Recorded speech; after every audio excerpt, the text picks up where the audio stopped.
في إيطاليا بعد نهاية الحرب العالمية التانية جنود الحرب بيوصلوا من السفر، وبنشوف فيروتشي ولامبورجيني وهو راجع من الحرب مع صديقه ماسيو، وبيطلع خاتم الجواز من شنطته. فماسيو بيقول له ما يستناش حبيبته تفضل موجودة، وده لأنها أكيد دورت على حبيب تاني وممكن كمان تكون اتجوزت. لكن فيروتشي بيرد عليه بكل ثقة وبيقول له إنها مستحيل تكون عملت كده، وبيقرر إنه هيروح لها حتى قبل ما يرجع البيت. وفي مطعم من المطاعم بنشوف كاليليا واللي بتكون قاعدة لوحدها، وفجأة فيروتشي بينادي عليها وهو في قمة سعادته بعد ما شافها قاعدة مستنياه. فبتتصدم كاليليا من الفرحة وبتاخد خاتم الجواز وبتوافق عليه. وبعد كده بيروحوا لمزرعة لامبورجيني واللي بيكون فيها عيلة فيروتشي، واخواته الثلاثة بيفرحوا برجوعه من الحرب لأنهم كانوا فاكرينه مات. وبعد شوية بيقعد مع أبوه في مزرعة العنب اللي بيمتلكها، وبيقول له إنه مش هيقدر يكون مزارع تاني، وده لأن أوروبا كلها هتتحول لدول صناعية، والصناعة هتكون هي أساس أي نهضة، وعشان كده هو عاوز يكون جزء منها بأي طريقة. ولكن أبوه بيقول له إنه مزارع وهيفضل مزارع طول عمره ومش هيقدر يعمل حاجة تانية. ففيروتشي بيتضايق وبيقول له إنه كان بيشتغل أصلا في الجيش في قسم ميكانيكا السيارات،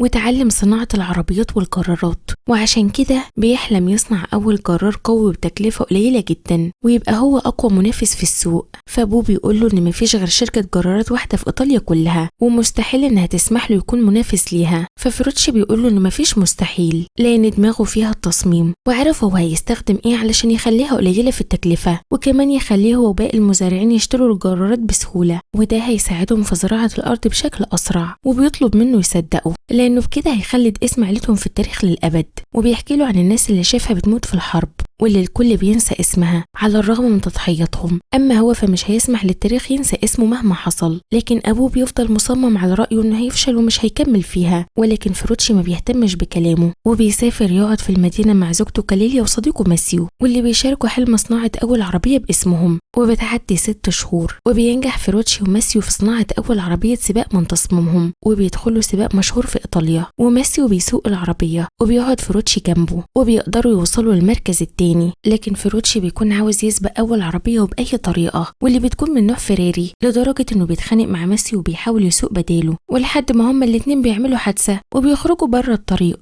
وفي البيت فيروتشي بيتخانق مع ماسيو وبيقول له إنه السبب في خسارتهم، ولكن بعدها بيقول لكاليليا إن ماسيو مش السبب وإن في حاجة غلط في تصميم العربية وهو ما يعرفهاش، وبيحس بالخوف إنه يفشل في تحقيق حلمه ويضطر إنه يشتغل مزارع زي ما أبوه بيقول. ولكن كاليليا بتشجعه وبتقول له إنها مؤمنة بيه وبأفكاره وواثقة إنه هيقدر يصنع أول عربية وأول جرار زي ما كان دايما عاوز، وبتشجعه بعدها وبتقول له إنها حامل وإنه هيكون أب خلال شهور. ففيروتشي بيفرح جدا وبيتحمس إنه يبدأ في صناعة أول جرار، وبيعتبر إن ولادة ابنه اللي هتكون بعد 8 شهور هو اليوم اللي هيكون فيه صاحب أول جرار بتكلفة منخفضة في إيطاليا كلها، ولكنه ما بيكونش عارف هيقدر يجيب منين راس المال اللي هيشتغل بيه. وفي يوم من الأيام وأثناء ما فيروتشي بيتمشى في وسط المطر بيعدي من قدام البنك، وفجأة بتيجي في دماغه فكرة وبيروح المزرعة لوالده وبيقعد معاه، وقبل ما يتكلم أبوه بيطلع له كل الفلوس اللي معاه وكأنه حاسس إنه محتاج فلوس، ولكن فيروتشي بيقوله إن الفلوس دي مش كفاية. فأبوه بيفهم قصده فبيجيب عقد المزرعة وبيديه لفيروتشي وبيطلب منه ما يخيبش أمله. ففيروتشي بيوعده إنه هيرجع له الفلوس بالفوايد،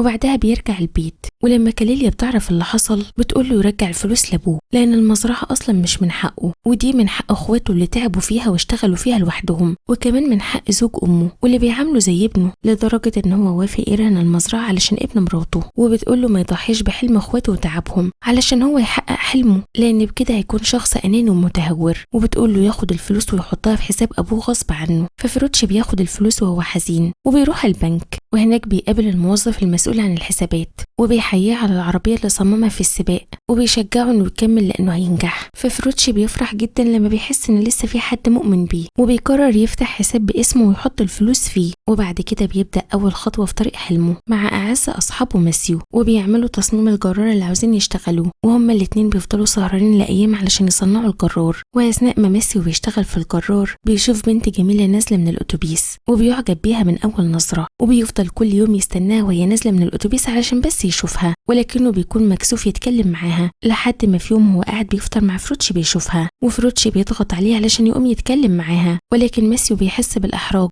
ففروتشي بيقرر انه يروح يتكلم معاها بنفسه علشان يخليها تقعد مع ماسيو، وبيعرف ان اسمها أنيتا، ولكنها بترفض تقعد معاهم علشان ما تتأخرش على شغلها، وبتشكر فروتشي على الفطار وبتمشي. وماسيو بيحس ان أنيتا معجبة بفروتشي، ولكن فروتشي بيقنعه انها اعجبت بيه لانه الوحيد اللي اتكلم معاها. وماسيو بيفضل مستني الفرصة اللي تجمعه بأنيتا مرة تانية. ولو وصلتوا لحد هنا اعملوا لايك واشتركوا في القناة وانزلوا في التعليقات اكتبوا لي رأيكم. وبتعدي الشهور وبيقرب ميعاد ولادة كاليليا، وقبل يوم واحد من ولادتها بتترجى فروتشي ما يتأخرش عليها لانها مش عاوزة تكون لوحدها، ففروتشي بيوعدها انه هيجي بدري. وفي تاني يوم فروتشي بيروح يستلم الشعار الخاص بالجرار اللي هيصممه واللي بيكون مكتوب عليه اسم عيلة لامبورجيني، وبعدها بيروح لصديقه ماسيو وبيكون قدامهم خطوات بسيطة علشان يخلصوا الجرار. وفروتشي بينسى ميعاد ولادة زوجته لحد ما بيفتكر فجأة وبيجري بسرعة على البيت علشان يطمن عليها، ولكن بيلاقي دم في كل مكان وبيعرف انها تعبت وراحت المستشفى، فبيجري بسرعة علشان يلحقها. واثناء ما بيجري بنشوف كاليليا وهي بتنزف بسبب الولادة وبتنادي بأعلى صوت على فروتشي لحد ما أخيرا الدكتور بيقدر يسحب الطفل، وكاليليا بتنزف لحد ما بتموت.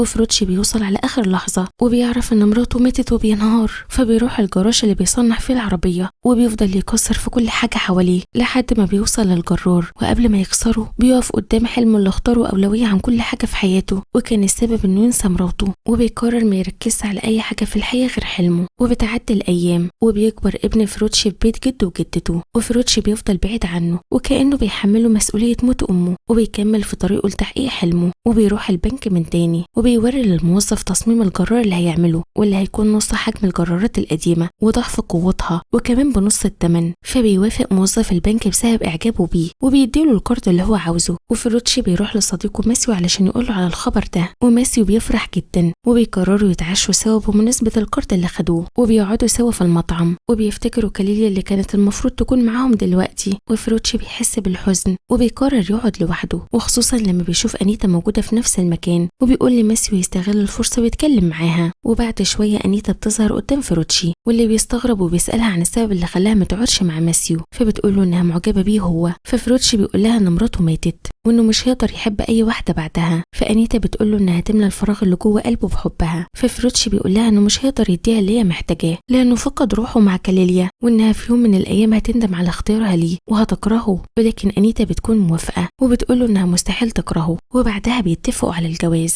وفروتشي بيروح يقابل صاحبه واللي بيكون غيران جدا منه وبيقوله إنه طول عمره كان عارف إنه شخص أناني وممكن ياخد أي حاجة في إيد غيره، ولكنه ما كانش يعرف إنه ممكن يكون بالوقاحة دي. ففروتشي بيقوله إنه ما خدش حاجة كانت ملكه، وده لأن أصلا أنيتا رفضت تكون ملكه. فبيتصدم ماسيو وبيضرب فروتشي بالقلم على وشه وبيطلب منه 25% من نصيبه في الشركة، وده لأنه مش عاوز يشوفه تاني. وبتعدي الأيام وفروتشي بيتجوز أنيتا واللي بتربي ابنه بكل حب، وبتعدي السنين وتحديدا سنة 1963 وبيكون فروتشي ملك لأفضل مصنع للجرارات في إيطاليا وفي العالم كله، وأخيرا بيقدر يحقق حلم من أحلامه وبيكون من أغنى أغنياء المدينة. ولكن بيظهر الجفاء اللي بينه وبين أنيتا واللي ما قدرش يحبها في يوم من الأيام، وبيكون عنده علاقات كتير وما بيفكرش لحظة في مراته وابنه. وبنشوفه وهو في مصنع الجرارات الخاص بيه، وأنيتا بتكون هناك وبتطلب منه يتكلموا شوية، وبتحكي له إن المدرسة الخاصة بابنه بتشتكي منه لأنه دايما بيسقط على الرغم من ذكائه، وبتطلب منه يحاول يكون أب مرة واحدة بس ويتكلم معاه عن درجاته. ففروتشي بيقول لها إنه بيشتري لها كل حاجة محتاجاها، فأنيتا بتقول له إن الفلوس مش كل حاجة وإن ابنه محتاج لأب وقدوة، فبيوعدها فروتشي إنه هيتكلم معاه. وتاني يوم فروتشي بيقابل ابنه في حفلة في البيت، وابنه بيسأله لو هو لسه حزين بسبب موت أمه، ففروتشي بيقول له إنه هيفضل حزين طول عمره على أكتر واحدة حبها في العالم كله. فابنه بيسأله عن السبب اللي مخليه يحبها كل الحب ده، ففروتشي بيقول له إنها كانت أكتر شخص قادر يفرق بين الصح والغلط من غير ما تخاف أو تتردد،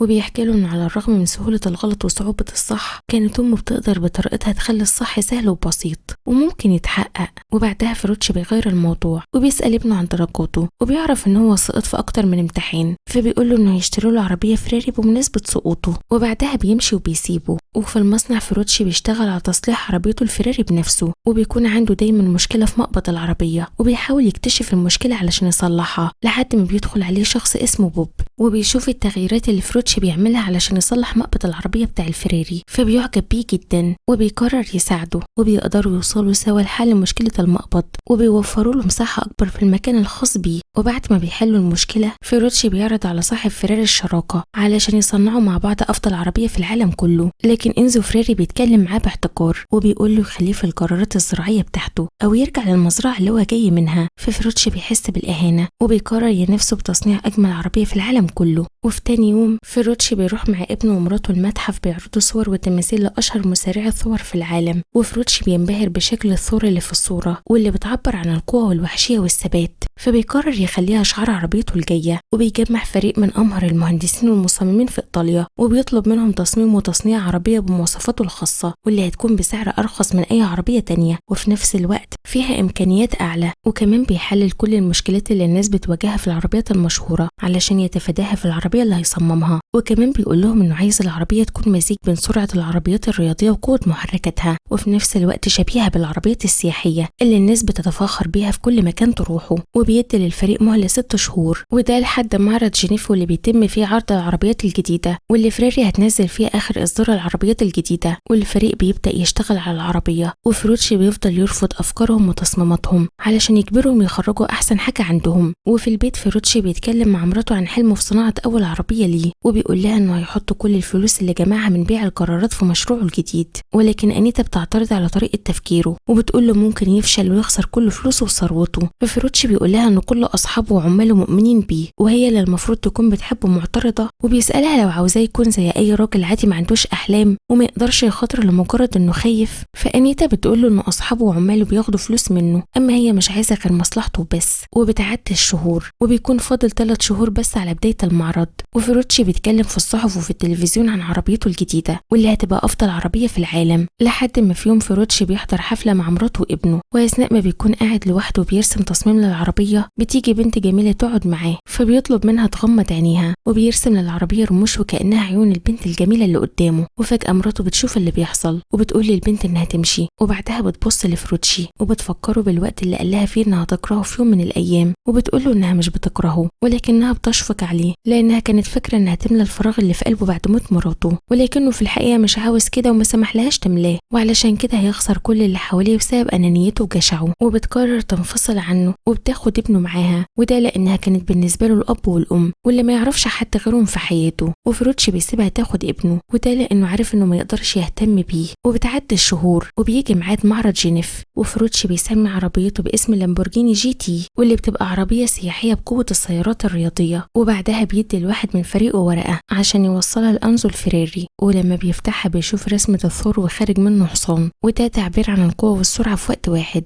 وبيفتح فيروتشي الستارة عن عربيته وكل الناس بتنبهر بيها وبتنجح على مستوى العالم كله. وبعد فترة بيحصل إضراب من عمال مصنع لامبورجيني وبيتحججوا كلهم بسبب ارتفاع سعر البترول واللي بسببها تأثرت إيطاليا أكتر من أي دولة تانية في أوروبا. وفيروتشي بيتفرج على أصحابه وعماله وهم بيهاجموه في التلفزيون وبيطلبوا منه يقف معاهم في الحركة بتاعتهم، وده لأنه كان في يوم من الأيام عامل زيهم. وبعد اللي حصل ده فيروتشي بيقرر يكتب نص المصنع لابنه والنص التاني لأخواته، وبيقعد لآخر مرة مع ابنه واللي بيكون بيتعامل مع أبوه كأنه شخص غريب. وقبل ما يمشي بيبارك له إنه وصل لحلمه وبقى عنده أفضل عربية في العالم، وبيسأله لو كان حلمه ده يستاهل تخليه عنه وعن أنيتا. وفيروتشي ما بيقدرش يرد عليه وبيسيبه وبيمشي. وبتعدي الأيام وفيروتشي بيعيش أيامه الأخيرة وحيد في قصره وهو بيتفرج على صوره مع أول حب في حياته كاليليا وعلى صديقه عمره ماسيو، وبيفتكر أول عربية صمموها مع بعض وأول مرة رسموا فيها تصميم الجرار اللي حلموا بيه سوا. وفي آخر مشهد في الفيلم بنشوف فيروتشي وهو بيسوق عربيته الجديدة واللي سماها ميورا واللي قيمتها وصلت ل3 مليون دولار، واتصنفت في متحف الفن الحديث في نيويورك كأجمل عربية اتصنعت في العالم كله على مر التاريخ. وبيخلص الفيلم، ولو عجبك الفيلم اعمل لي لايك واشترك في القناة واكتب لي رأيك في الكومنتات.